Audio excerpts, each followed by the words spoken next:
Saturday, April 1st, April Fool's Day. The importance of communication and expectations in parent-child relationships. Copacabana, Rio de Janeiro, 30 degrees, hot, sunny, and slightly cloudy. It is April, and today is April 1st, also known as April Fool's Day. In Brazil, we refer to it as Dia da Mentira, which translates to the Day of the Lie.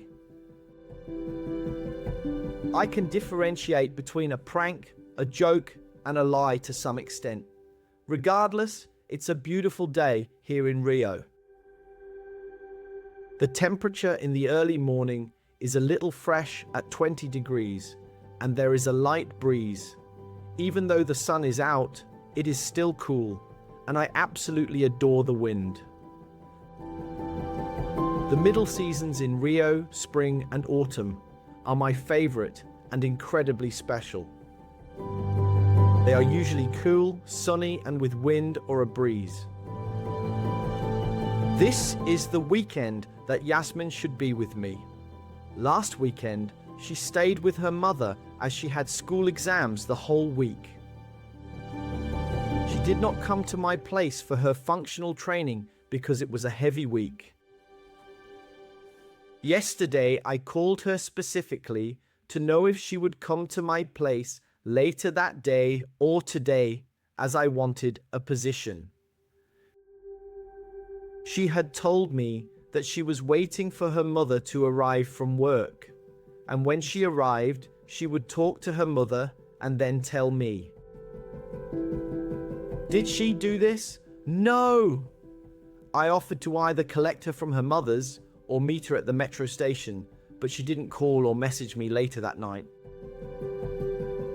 So Saturday morning, I got up early, did my exercise at the end of lane, had a coffee at the local baker's on the way back, and went to the supermarket. All the things I like to do in the morning at the weekend. When I returned, I had a shower, saw some things on the internet, and then began writing my journal entry for the day. As soon as I began to put pen to paper, who sent me a good morning message? Yes, you guessed it, Yasmin. When I read the message, it was just a simple good morning bomb, dear, but something changed inside me. It was an anger that was not premeditated. It just came from inside of me.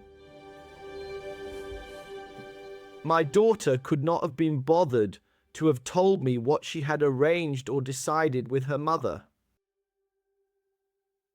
I felt that I was no one of special importance or significance to inform me of her plans so that I could consequently arrange my life accordingly. I am always on standby as her father, ready to help or assist her whenever she needs me, no matter the time or place. All of these feelings were suddenly bottled up inside of me. When I called her, she promptly answered the phone. Even though it was 11 a.m., she was still half asleep. This was like throwing gasoline onto an already raging fire.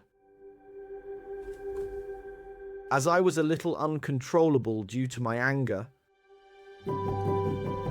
I began to call her attention to her lack of consideration in not advising me about what had been decided between her mother and herself. She was obviously surprised and went first into defense mode, and then changing to attack mode, claiming that until that moment, nothing had been decided yet. Nothing had been decided. Was the excuse my daughter gave me? Her mother had arrived home tired after work, both had said nothing to each other about this, and it was left like this. Okay, for her mother, who I had already questioned her mother about the day before, and for Yasmin, my father is not important. This also made me even angrier, as it showed that, besides the lack of consideration, was the maneuver to give an excuse. Find an excuse and use it because it is the perfect way to get out of something. I hate excuses. Living in Brazil for so long, you see and hear excuses for all the problems in Brazil.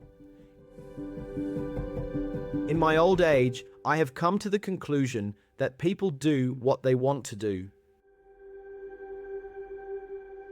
If they give you an excuse, it is probably because it was not so important for them.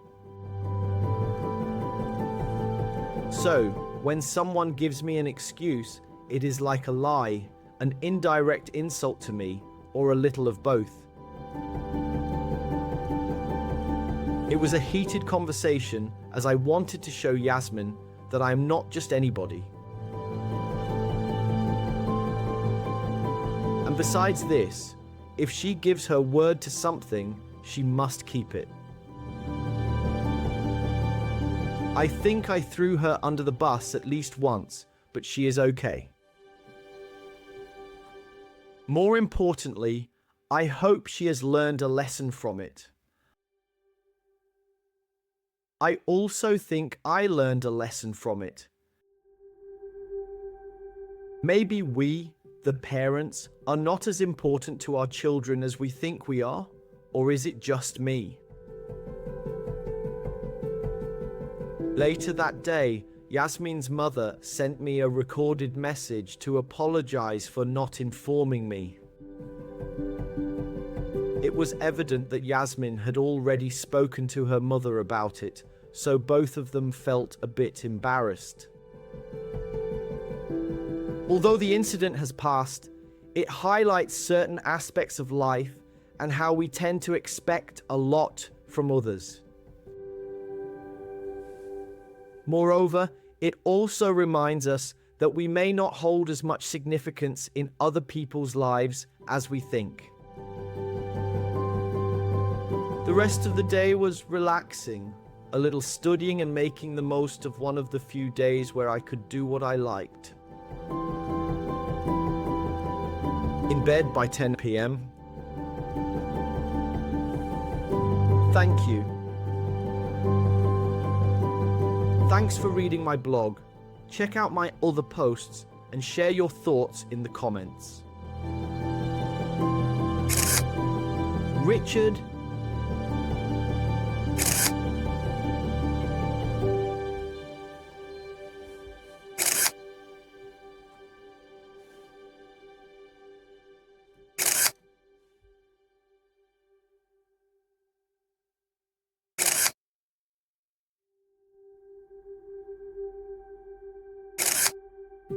Photos by Richard George Photography.